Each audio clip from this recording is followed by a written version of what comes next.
नमस्ते, मैं सोनिया आप लोगों का यूट्यूब पे स्वागत करती हूँ और आज मैं आपको एक नंद और भाभी का नोक झोंक है नाच गीत सुनाने जा रही हूँ। तो प्लीज़ आप लोगों से रिक्वेस्ट है, आप लोग गीत को पूरा सुनिए और अपना आशीर्वाद दीजिए। हाय दैया झगड़ा मचाए रही ननदी, हाय दैया झगड़ा मचाए रही ननदी, सड़िया हम देत रहे नाले वैन नदी, सड़िया हम देत रहे नाले वैन नदी, लहंगा पाठन गन मचाए रही ननदी, लहंगे पाठन गन मचाए रही ननदी, हाय दैया झगड़ा मचाए रही ननदी, हाय दैया झगड़ा मचाए रही ननदी, सिकड़ी हम देत रहे नालिया वैन नदी, सिकड़ी हम देत रहे नालिया वैन नदी, हरवा पे ठनगन मचाए रही ननदी, हरवे पाठन गन मचाए रही ननदी,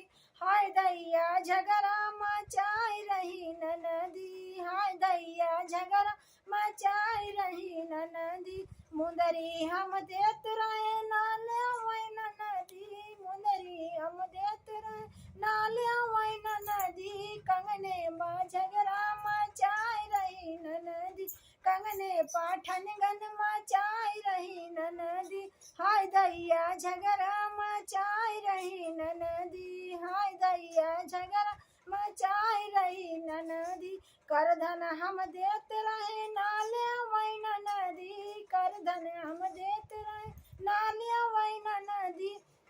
पायल पे ठनगन मचाए रही ननदी, पायल पे ठनगन मचाए रही ननदी, हाय दैया झगड़ा मचाए रही ननदी, हाय दैया झगड़ा मचा